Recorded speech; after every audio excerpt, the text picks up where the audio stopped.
Hello everybody, Refresh here, and I'm here to take a look at Dungeons of Death, a commander deck for the Dungeons and Dragons set of Magic the Gathering. This is a white, blue, and black deck.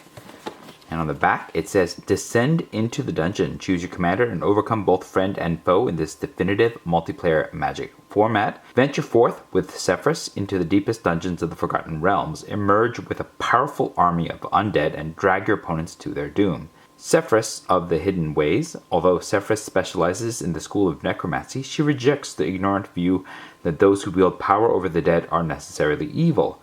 Her magic can sustain life as well as end it, and she wields that power to protect those she calls friend. It contains a deck box, 100-card deck with 17 new cards, 10 double-sided token cards, life wheel, strategy insert, and reference card.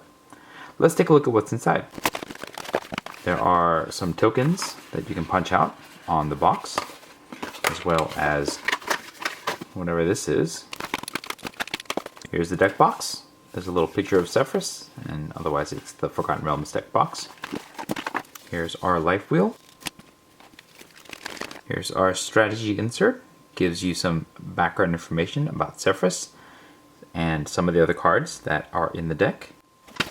On the back is a little paragraph that tells you a little bit about how to play the deck and then rules for commander. It's not a comprehensive guide, and I think that it would be better if there were a little bit more comprehensiveness to the guides, especially naming the cards. But it's better than nothing. And here's the deck.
There's also a tip card with popular Magic formats on the back.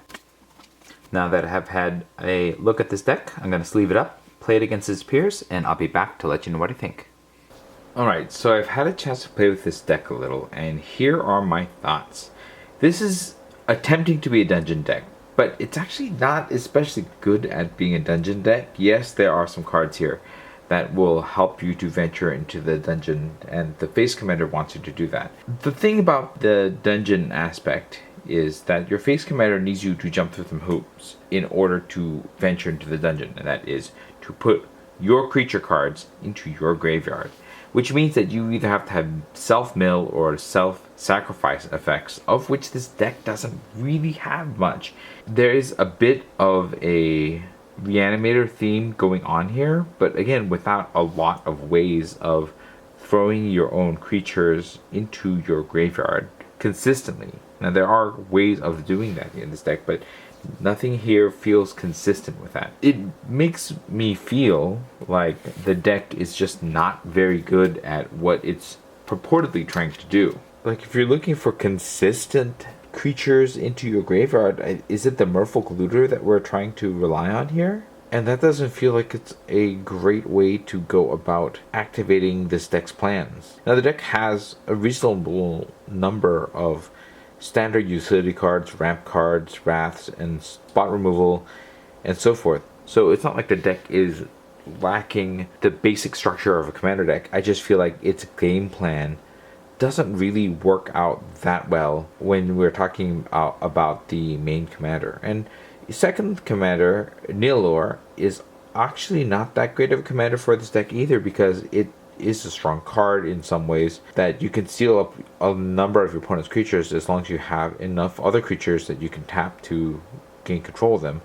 But I feel like that's not what this deck is trying to do. I mean, it has a number of creatures at different powers, but it's not like the deck is constructed to put all those creatures on the battlefield and then take control of your opponent's best creatures. And even then, you can only take control of the creatures of the same or less power. And so you're kind of stuck only controlling certain creatures, which may not be their best creatures. And so it doesn't feel like it's a very strong impact when it hits the battlefield. And all that comes together to make this deck feel a bit weak.